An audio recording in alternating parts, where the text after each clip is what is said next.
very important for us. So I used to try to make a timetable in which I cover the PQs of the subject I am studying.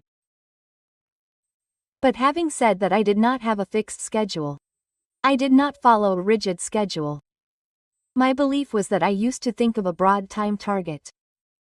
Like, what do I have to study tomorrow? I will think of a broad target in my mind tonight, and the next day I will try to complete that target.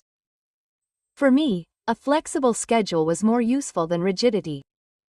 Sometimes I used to feel that I need to take a break or there is a lot of information overload. So during that time I used to keep my books on the side and definitely take a break. Whatever I like, hanging out with friends or watching a movie or any hobby of mine, like I loved painting.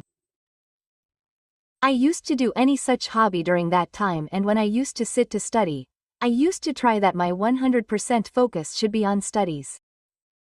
As far as the number of questions to attempt in the prelims is concerned, I used to take a little risk approach. So I believe that if more questions are attempted, then your probability increases. But this is a subjective thing. Students who have very good accuracy can take the risk of attempting fewer questions and they can get success in that too.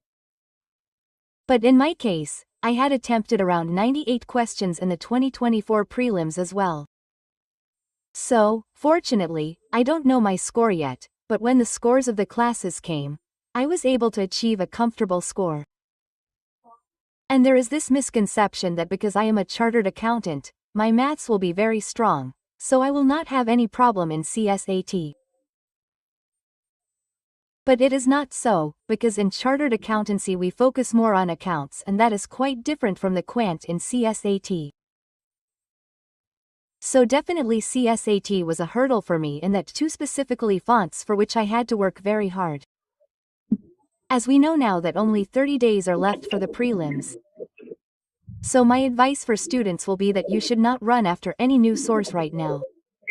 Because now is not the time to pick up any new source and study it.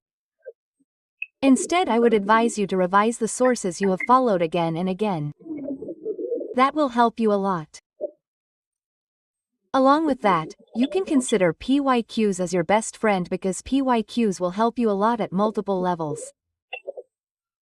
So in the prelims also, revise the PYQs and your sources. This will be my advice for students. One day before the prelims exam, my advice will be that whichever center you have, if you cannot go yourself, if you are prepared, then you can send your friends or your family members or anyone, or you can take out